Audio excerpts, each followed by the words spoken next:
Hey everybody, it's Jason Blaha with Ice Cream Fitness here. Today I was going to do a video to where I tie in my last two videos and put them together for you guys into something comprehensive. But I saw the Hodge twins put out a new video this morning while I was drinking my coffee, and I decided that my subscribers could benefit more from me going ahead and covering the information that the Hodge twins covered a little bit and actually agreeing with them, because while in the past the Hodge twins have been criticized quite a bit by some of the other science channels, I am one of these science motherfuckers, and the video that they produced today, I happen to agree with. I happen to agree with 90% of what they said in it, and I'm going to go ahead and make a video coming out in support of it. But hold on, let me give you guys a tricep shot first.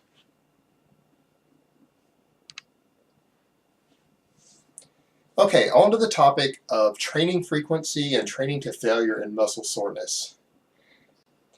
This stuff is pretty well understood in the exercise science world, and it's been completely ignored in the fitness community and the magazine culture, but in exercise science this is understood, that the more frequently that you train a muscle or train a given movement or a sports function, the less likely it is that you're going to get sore from doing it. And it has to do with the fact that your body is used to doing it all the time.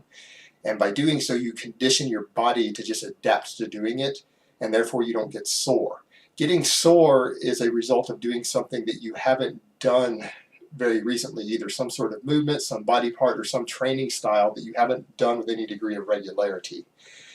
And training a body part once a week is completely irregular. And in fact, this whole method of body part splitting that you see all the time from the magazine culture, if you were to ask somebody with a master's or a PhD in exercise science who works with professional athletes, if this is effective, they would laugh their ass off at you. This style of training completely evolved for bodybuilding purposes for people on very, very large amounts of drugs. And I'm going to go ahead and link a video here and then down below for you guys breaking down the history of how these splits evolved if you're curious, and how to determine your optimal training frequency. But what you're going to find for most people who are not either extremely genetically gifted or on large amounts of drugs, and please note I said large amounts, so if you just take a few D-bol tabs a day and a couple amps of testosterone a week, you're not on large amounts of drugs. Then your optimal training frequency per body part, because of the way muscle protein synthesis and recovery works, is actually going to be somewhere between 2 and 3 times a week. And I don't really have time in this video to get into determining where you need to be personally. The Hodge twins are advanced enough to get away with twice a week and see really, really good and possibly optimal results doing that. I personally choose to do 3 times a week, even though that's oftentimes considered to be a little closer to novice. And I personally train full body Monday, Wednesday, Friday. I don't train on a split routine at all.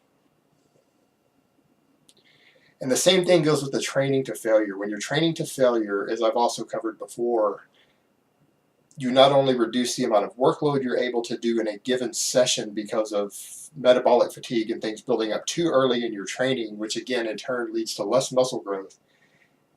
Training to failure regularly will lead to more DOMs. It will lead to more muscle soreness, and for the most part it doesn't actually elicit a direct growth response. Alright guys, that's really all I have to say on that today. But as the Hodge twins will say, it's just advice, fellas. You do whatever the fuck you want to do. Hold on, let me give you guys a bicep shot before I go.